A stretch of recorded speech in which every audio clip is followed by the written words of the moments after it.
যুবক ভাইয়েরা, আমরা দুনিয়া নিয়ে অনেক ব্যস্ত হয়ে পড়েছি। কি এই দুনিয়ার মধ্যে আছে, কি এমন পেয়েছি এই দুনিয়ায় যে দুনিয়ার জন্য আখিরাত ভুলে গিয়েছি। আজকে আখিরাত আমার সারাদিন 24 আওয়ার মনে হয় 1 মিনিটের জন্য আখিরাতের কোনো চিন্তা আসে না। দুনিয়াটা এতই আমাকে গ্রেফতার করেছে, দুনিয়ার মহব্বত ভালোবাসা এত আমাকে গ্রেফতার করেছে যেখান থেকে বেরিয়ে আসতে পারি না।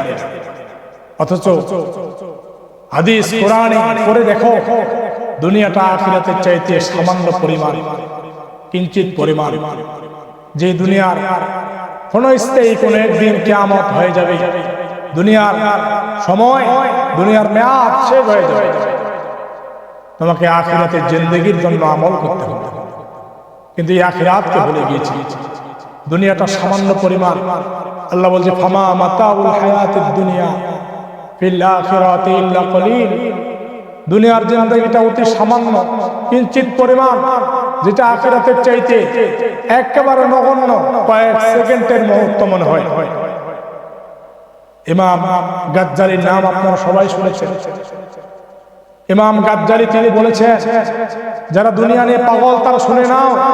ইমাম গাজ্জালি বলেছেন, আখিরাত এবং দুনিয়ার ব্যাখ্যায় তিনি বলেছেন, আখিরাত কত বিশাল আর দুনিয়া কত ছোট, কত সংক্ষিপ্ত জিন্দেগি, এটা বুঝিয়েছেন তিনি বলেছেন, এই বিশাল পৃথিবী, সব পৃথিবীটা যদি সরিষার দানা দিয়ে ভরপুর হয়, আপনারা জানেন সরিষার দানা কত ছোট ছোট, এই সরিষার দানা যদি আসমান থেকে জমিন বরাবর সমস্ত পৃথিবীটা ভরপুর করা হয়, বাংলাদেশটাই 56,000 বর্গ মাইল, ছোট্ট একটি দেশ, যার মানচিত্রে কোনো পরিচয় নেই, অর্থাৎ তার সামান্য পরিমাণ দেখা যায়। এরকম বিশাল অন্যান্য দেশগুলো রয়েছে, সমস্ত পৃথিবী সরিষার দানা দিয়ে ভরপুর করার পরে আবাবিল পাখি জান্নাত থেকে আসার পরে একটি সরিষার দানা ফুটে নিয়ে আল্লাহর দরবারে হাজির হবে। আল্লাহর দরবারে যাওয়ার পরে 70,000 বছর ঘুমিয়ে যাবে। আবার ওই আবাবিল পাখিটা দুনিয়া আসার পরে আরেকটি সরিষার দানা নিয়ে আল্লাহর দরবারে যাবে, আবার 70,000 বছর ঘুমিয়ে যাবে। এভাবে একটি করে সরিষার দানা নিয়ে আল্লাহর দরবারে যাবে, 70,000 বছর ঘুমিয়ে যাবে। ইমাম গাজ্জালি তিনি বলেছেন, হয়তোবা কোনো একদিন একটি করে সরিষার দানা নিয়ে গিয়ে 70,000 বছর ঘুমানোর পরেও কোনো একদিন হয়তোবা এই দুনিয়ার সমস্ত সরিষার দানাগুলো আবাবিল পাখি আল্লাহর দরবারে নিয়ে চলে যাবে। এটা দুনিয়ার সময়, কিন্তু আখিরাতের জিন্দেগি তাও শেষ হবে না। একবার কমন সেন্স থাকলে, বিবেক থাকলে আপনি চিন্তা করুন, সমস্ত পৃথিবী ছোট্ট ছোট্ট সরিষার দানা দিয়ে যদি ভরপুর করে একটি সরিষার দানা যদি নিয়ে যায় 70,000 বছর ঘুমিয়ে যায়, তাও যদি কোনো একদিন এই সরিষার দানা শেষ করে নিয়ে যেতে শেষ করে, কিন্তু আখিরাতের জিন্দেগি তাও শেষ হবে না। কত দীর্ঘ, কত লম্বা, কত বিশাল এই আখিরাতের জিন্দেগিটা হবে, আমরা সেই জিন্দেগির জন্য কোনো চিন্তা করি না। জালালউদ্দিন রুমি বাংলাদেশে তিনি ইসলাম প্রচারের জন্য এসেছিলেন। তিনিও আখিরাত এবং দুনিয়ার ব্যাখ্যায় বলেছেন, যুবক ও মুরব্বী, মানুষ জাতি, তোমরা শুনে রাখো, পৃথিবীর মহাসমুদ্রের মধ্যে আপনি যাওয়ার পরে সেখানে আপনার আঙ্গুলটা পানির মধ্যে প্রবেশ করাবেন, এরপরে আঙ্গুলটা তুলবেন। ইমাম রুমি বলেছেন, কতটুকু পানি থাকতে পারে এই আঙ্গুলে? আপনারা বলেন কতটুকু পানি? 1 ফোঁটা পরিমাণ পানি থাকবে, ওই আঙ্গুলের নিচে খেলে টুকটুক করবে। ইমাম রুমি বলেছেন, এই আঙ্গুলের 1 ফোঁটায় পানি যতটুকু আছে, এই 1 ফোঁটা পানি হবে দুনিয়ার জিন্দেগির সময়, আর আখিরাতে মহাসমুদ্রে যে পানিটুকু পড়ে আছে সব হবে আখিরাতের জিন্দেগি। তাহলে একবার কল্পনা করেন, আঙ্গুলের ফোঁটায় এই পানিটুকু যদি এত বড় দীর্ঘ বিশাল দুনিয়ার সফর হয়, তাহলে আখিরাতের মহাসমুদ্রের পানিটুকু আখিরাত কত বড় হবে। এই আখিরাত নিয়ে আমরা চিন্তা করি না, এই আখিরাত নিয়ে আমরা গবেষণা করি না, এই আখিরাত নিয়ে আমার কোনো চিন্তা নাই, টেনশন নাই, এই আখিরাত নিয়ে আমার কোনো গবেষণা নাই। আমি ব্যস্ত হয়ে আছি দুনিয়া নিয়ে, আমি এখন দুনিয়ার পাগল।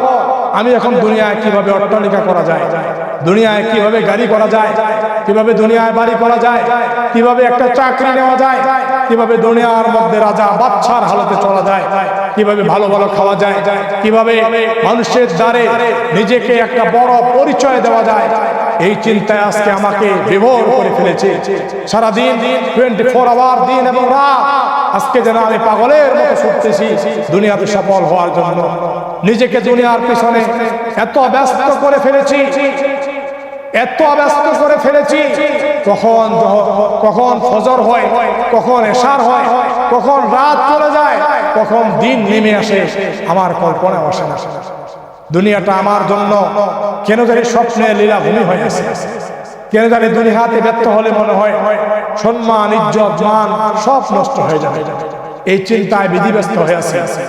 দুনিয়ার জন্য পাগল পাড়া, দুনিয়ার জন্য ব্যস্ত ব্যস্ত হতে হতে দুনিয়ার মধ্যে এত ব্যস্ত হয়ে পড়েছি, দিনে 5 বার মসজিদের মুয়াজ্জিন সাহেব আযান দিচ্ছে, হাইয়া আলাস সালাহ, নামাজের দিকে আসো, হাইয়া আলাল ফালাহ, কল্যাণের দিকে আসো। এত ব্যস্ত হয়ে পড়েছি, মুয়াজ্জিনের কানে আযান যেন আমার কানের মধ্যে যায় না, মনে হয় আমার কানের মধ্যে যায় না।